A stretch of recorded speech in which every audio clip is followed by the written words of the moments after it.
Good morning students. Next हमारा आज का सीरीज लाइट में ओरिएंटेशन रहेगी स्फेरिकल मिरर्स को लेकर। स्फेरिकल मिरर मतलब एक कर्व्ड मिरर होगा। ये नॉर्मली हम जब बैठते हैं या लाइट आपकी हेडलाइट गाड़ी की ऑन होती है, आपने देखा होगा, तो लाइट उस पर रिफ्लेक्ट होकर सामने की डायरेक्शन में आती है। तो आपको लाइट ज्यादा चाहिए, कम चाहिए, तो इन मिरर्स की यूजेज के ऊपर डिपेंड करता है। हमारे पास नॉर्मली दो तरह के मिरर्स होते हैं। एक होता है जिसको पॉलिश हम बैकवर्ड से करते हैं, ओके, और एक होता है जिसको हम पॉलिश इनवर्ड से करते हैं।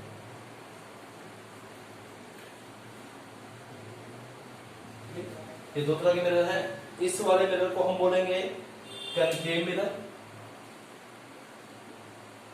जिसको बोलते हैं which is curved from inside and is polished from the back side. ये अदरवाइज है which is curved inside but it is polished from front side.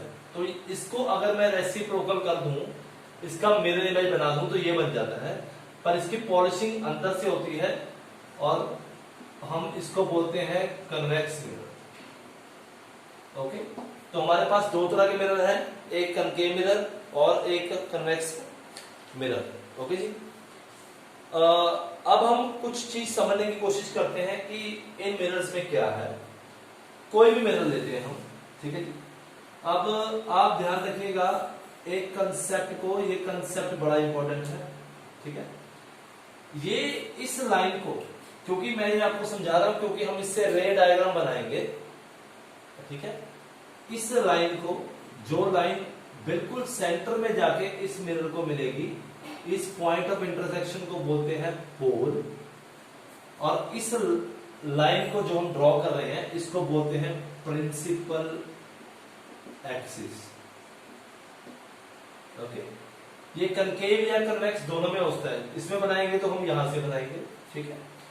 अब यहां पे क्या जरूरी है, सपोज कीजिए मैंने कंपास रखी, यहां पे कंपास रखे, ये रेडियस खोला और ये इसको ऐसे सर्कल कर दिया, तो ये मेरा आ गया फोकस, जिसको बोलते हैं एफ, ठीक है जी। और नेक्स्ट आ गया हमारा रेडियस ऑफ कर्वेचर, जिसको बोलते हैं आर या सी, डिपेंड करता है। ओके, तो हमारे इस अंडरस्टैंडिंग के हिसाब से इस पोल को अगर मैं P लिखता हूं, तो इस डायग्राम के हिसाब से सी एफ इक्वल होगा एफ पी के। इसका मतलब ये दोनों रेडियस हैं और ये दोनों आपस में क्या होंगी, इक्वल होंगी, ठीक है। और इस केस में, ओके,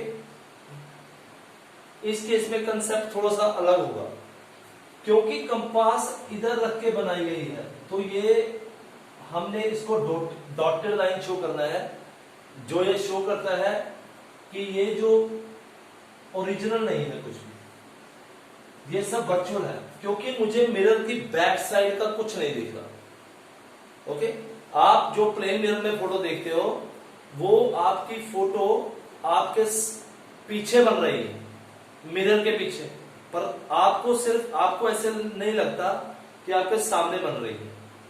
फोटो पीछे बनेगी जब भी, तो वर्चुअल होगा। तो वर्चुअल की निशानी क्या है इस एक्सरसाइज में, कि हम उनको डॉटेड लाइन से शो करें, ठीक है। ओके, अब हम इसको शो करते हैं, इसके साथ कुछ रूल्स भी हैं, रूल्स की अंडरस्टैंडिंग हम अभी करेंगे। तो पहले आपको यह समझ आना चाहिए कि ये आपने जब बनाया तो कनकेव मिरर बनाया, तो कनकेव मिरर बेंड इनसाइड होगा और पॉलिश्ड आउटसाइड होगा, जबकि ये बेंड अदरवाइज होगा और पॉलिश्ड इनसाइड से होगा, ठीक है जी। तो ये दोनों मिरर हमारे काम आएंगे जब हम अभी रे डायग्राम करने की कोशिश करेंगे, ठीक है। एफ है फोकल लेंथ, ये आपको समझ आना चाहिए, एफ फोकल लेंथ है। सी है रेडियस ऑफ कर्वेचर। अगर आप सर्कल की ज्योमेट्री को समझते हैं, तो अगर मैं बोलूं कि फोकल लेंथ क्या है, तो मैं बोलूंगा रेडियस ऑफ कर्वेचर का हाफ है। ओके, तो क्योंकि अगर मैं ये फोकल लेंथ निकालूंगा तो ये होगी, तो ये रेडियस ऑफ कर्वेचर होगी मेरे बेटा, तो ये ऑटोमेटिकली इसके हाफ हो जाए। ठीक है, उम्मीद है आपको ये समझ आ गया होगा बेसिक कंसेप्ट। ये फोटोग्राफ आपको ध्यान रखनी है, क्योंकि इसके बिना हमारी मिरर डायग्राम्स नहीं बन सकती। ठीक है, wish you happy learning, bye.